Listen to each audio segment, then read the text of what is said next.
YouTube, donc ils m'ont fait sauter une vidéo ce matin. Alors ils m'ont fait sauter une vidéo ce matin. Voilà, le titre c'était, ben voilà, ici, là, c'est marqué là, hop, gestionnaire add-on téléchargement XDMan de Linux. C'est l'alternative à IDM sur Windows. Donc ils m'ont fait sauter cette vidéo en, allez, on va dire en même pas une minute. Je l'ai mis en ligne et hop, paf, je reçois un message. Votre vidéo enfreint notre règlement, etc. Alors, je ne sais pas sur quoi se base le, comment dirais-je, l'IA de YouTube, parce qu'en fin de compte, ce ne sont pas des personnes qui sont derrière. Il n'y a personne qui est derrière. C'est tout simplement un robot qui supprime les vidéos, qui enfreint le règlement. Cette vidéo que j'ai mis, d'ailleurs, c'est pourquoi ils me l'ont restauré.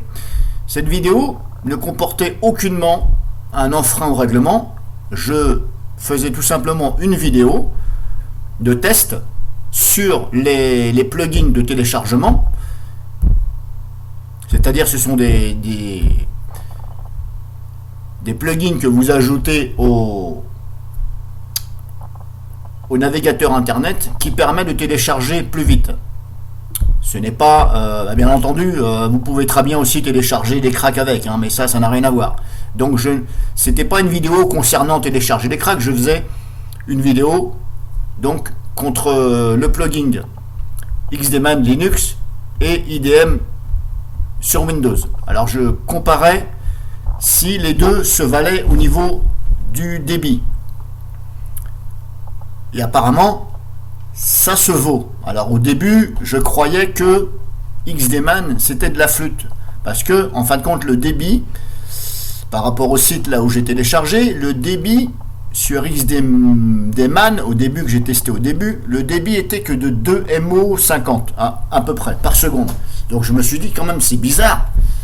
À 2 MO50, je suis en fibre chez moi par le Wi-Fi. Comment se fait-il que je ne peux télécharger? En fin de compte, eh bien, je me suis aperçu que ça pouvait être aussi par rapport au site. Bref, tout ça c'est expliqué dans la vidéo. Donc ils m'ont remis cette vidéo parce que j'ai fait appel. Mais alors franchement, c'est du grand n'importe quoi votre truc là. Parce que même le titre ne comporte pas de choses avec un titre genre crack et compagnie.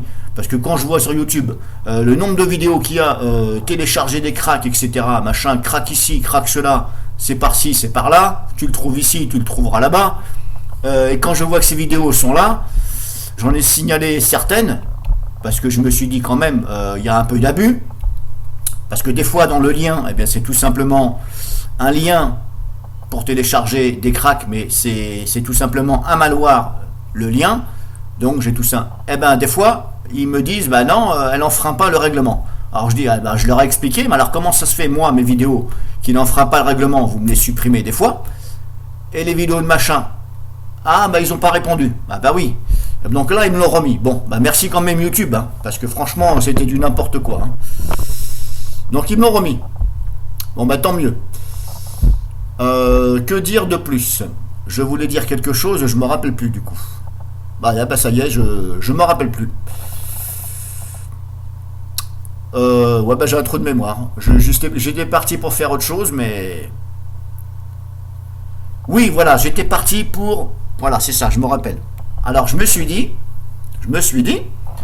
Tiens, puisqu'ils veulent jouer à ça, vu que ma vidéo n'enfreint pas le règlement, peut-être que certaines enfreignent le règlement, c'est possible, à 2-3%. Bon, c'est possible, Mais en tout cas, c'est pas mon but. C'est pas de mon but de mettre des vidéos pour enfreindre le règlement et puis pour me faire péter mon compte YouTube. Malgré que s'il pète, c'est pas grave, j'en ouvre un autre puis terminé. Alors, il ne se base pas du tout sur l'adresse IP, comme certains kikous qui prétendent que YouTube se base sur l'adresse IP. Non, c'est totalement faux. C'est totalement faux parce que dites-vous bien qu'il y a des autres personnes qui ont des PC, dans votre famille par exemple, au même logement. Si eux ils peuvent pas aller sur YouTube et mettre des vidéos parce que c'est la même IP, où c'est qu'on va là? Non, il se base par rapport au compte, tout simplement. Oui, donc je disais, un jour, si ça m'arrive encore, je vais essayer de faire de la chose suivante pour bypasser justement le robot qui fait que votre vidéo saute. Alors, je vais tout simplement essayer. D'ailleurs, vous-même, vous pouvez essayer. Après, bon, je ne dis pas que c'est très légal ce que je vais dire, mais vous pouvez très bien essayer. Ce que vous faites, vous changez le titre de la vidéo. Déjà, dans un premier temps, vous changez le titre. Voilà. Vous changez le titre, mais à mon avis, ça ne se base pas du tout sur le titre de la vidéo.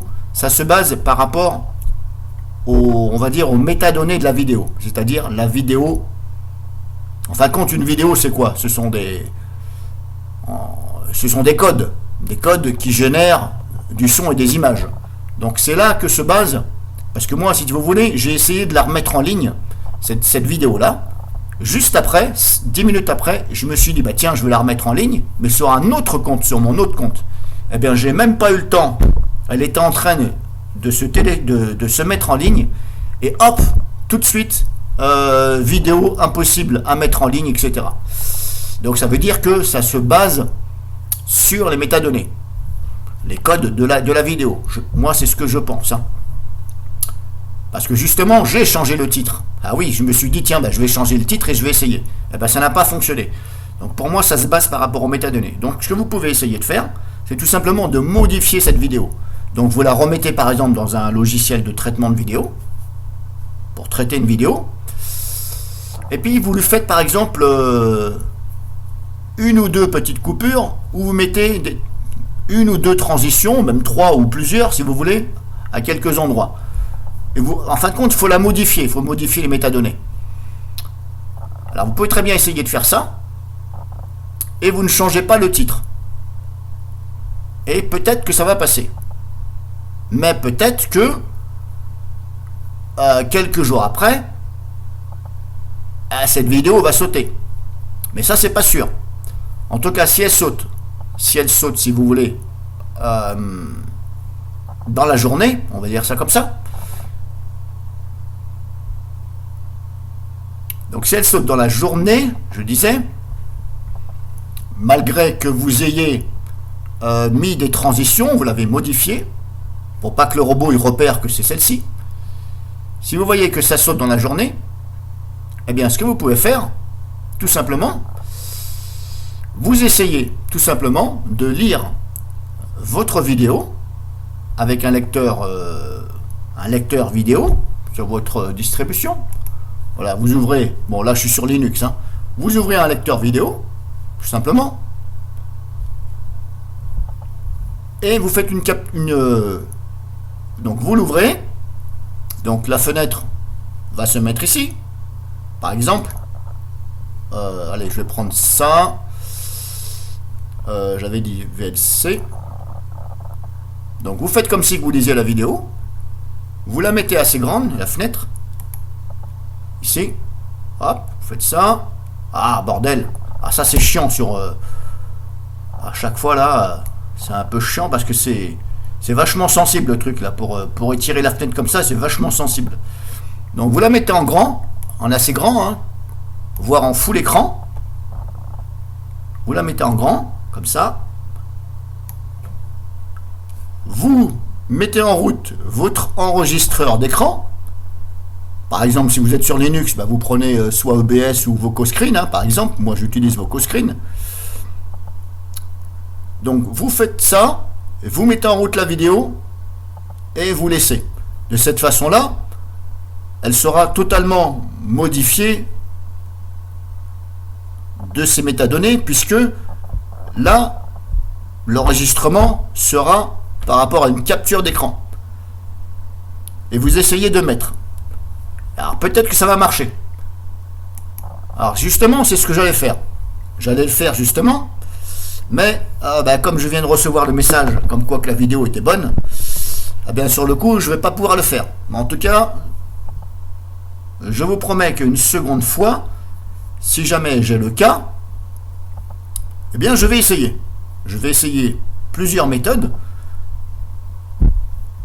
Alors bien entendu, ce sera peut-être pas légal de faire ça, mais c'est juste pour voir, pour faire un petit test. Après, je vous garantis pas que ça va marcher. Mais à mon avis, de lire la vidéo comme ça en plein écran ou d'une fenêtre assez grande et de capturer ça avec votre logiciel, les métadonnées vont totalement changer et à mon avis, ça va passer. Maintenant, je ne peux pas vous dire combien de temps elle va rester. Parce que vous pourrez très bien avoir des utilisateurs, hein, des imbéciles sur YouTube qui vous en veulent et puis qui signalent votre vidéo.